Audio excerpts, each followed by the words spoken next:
แต่น้อยที่เฮาได้อยู่ด้วยกัน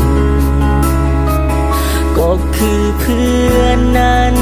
ที่อยู่ร่วมกันเรื่อยมาตั้งแต่ตอนได้เข้าห้องเรียนอยู่ประถมมัธยมศึกษา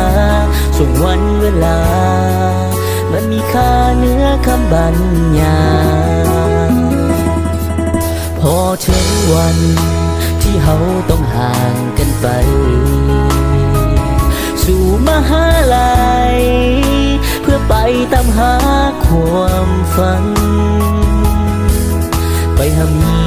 ยนเอาวิชาความรู้นำสู่ชีวิตดังหวัง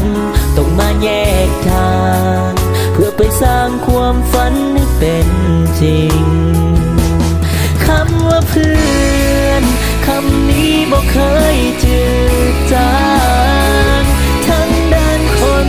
ทางใจนั้นบอกเคยห่างลายังติดต่อ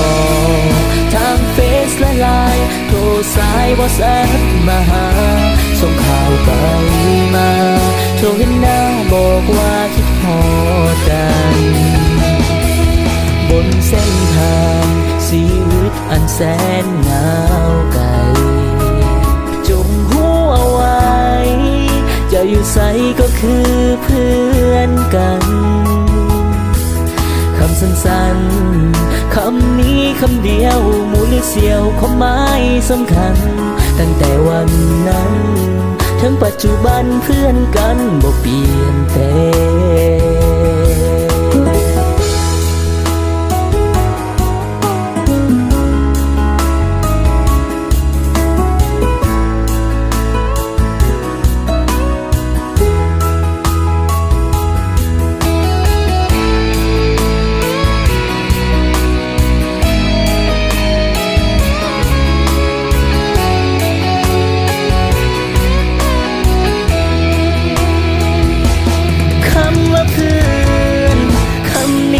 เคยจืดจางทั้งด้านคนทางใจนั้นบ่เคยห่างลายังติดต่อทางเฟซและไลน์โทรสายวอทส์แอปมาหาส่งข่าวไปมาโทรเห็นหน้าบอกว่าคิดฮอดกันบนเส้นทางชีวิตอันแสนเหงาไกลจงหูเอาไว้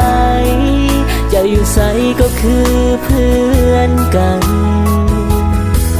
คำสั้นๆคำนี้คำเดียวมูลเสียวความหมายสำคัญตั้งแต่วันนั้น